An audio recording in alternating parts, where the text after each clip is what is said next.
નમસ્કાર દર્શક મિત્રો, સર્વેને મારા જય શ્રી કૃષ્ણ. મિત્રો, આજના શુભ દિવસે આપણે સાંભળીશું શ્રી વિષ્ણુ સહસ્ત્ર નામ પાઠનો મહિમા. આ પાઠ એટલે ભગવાન શ્રી હરિનારાયણના 1008 નામ, જેને સાંભળવાથી કે પાઠ કરવાથી પાપોનો નાશ થાય છે.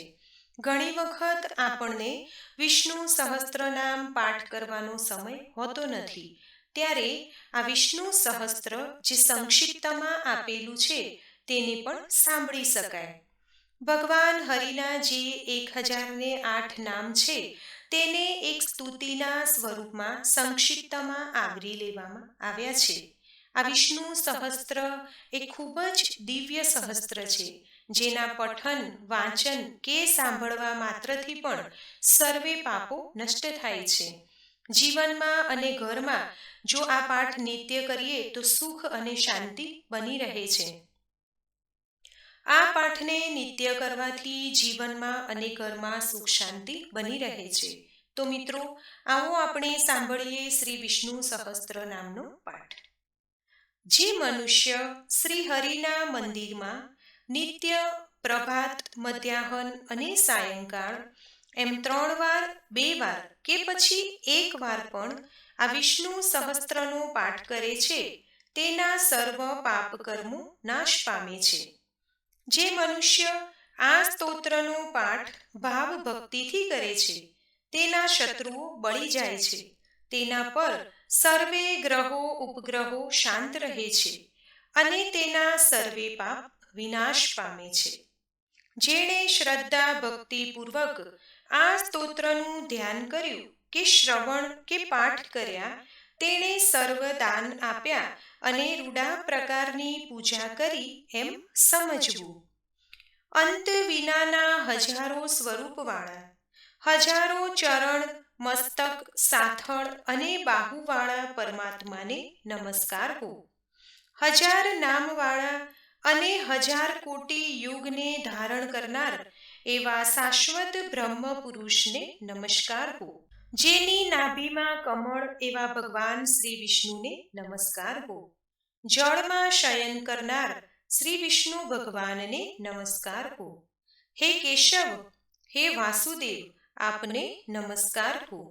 જે વાસુદેવની વાસનાથી ત્રણેય લોક વાસનાવાળા છે અને જે સર્વે પ્રાણી પદાર્થના નિવાસ સ્થાન છે, એવા હે વાસુદેવ, આપને નમસ્કાર હો. બ્રહ્મ સ્વરૂપ અને મા ગૌ બ્રાહ્મણનું હિત કરનાર એવા દેવને નમસ્કાર હો. જગતનું હિત કરનાર શ્રી કૃષ્ણને નમસ્કાર હો. ગોવિંદ સ્વરૂપને નમસ્કાર હો. જેમ આકાશમાંથી પૃથ્વી પર પડેલું પહેલું પાણી સમુદ્રમાં જાય છે, તેમ બધા દેવોને કરેલા નમસ્કાર ભગવાન કેશવ પ્રતિ જાય છે. જેમાં શ્રી હરિનું ભજન પૂજન થાય છે એવા માર્ગ નિષ્કટંક છે અને શ્રી હરિના ભજન પૂજન વિનાના માર્ગને કુમાર્ગ જાણવો.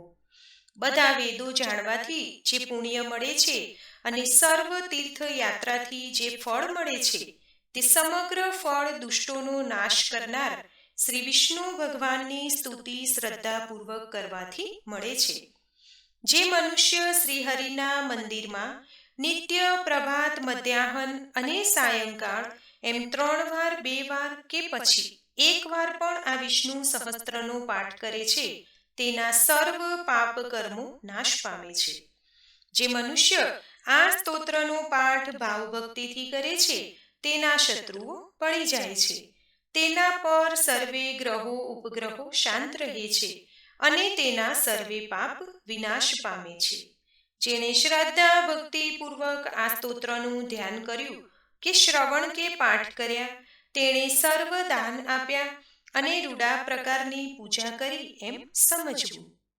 જે મનુષ્ય દરેક બારસને દિવસે મારી સમીપ આ સહસ્ત્ર નામનો પાઠ કરે છે, તેને આ લોક કે પરલોકમાં કોઈ પણ ઠેકાણે ભય રહેતો નથી અને તેના કરોડો કલ્પના પાપ ધીમે ધીમે બળી જાય છે.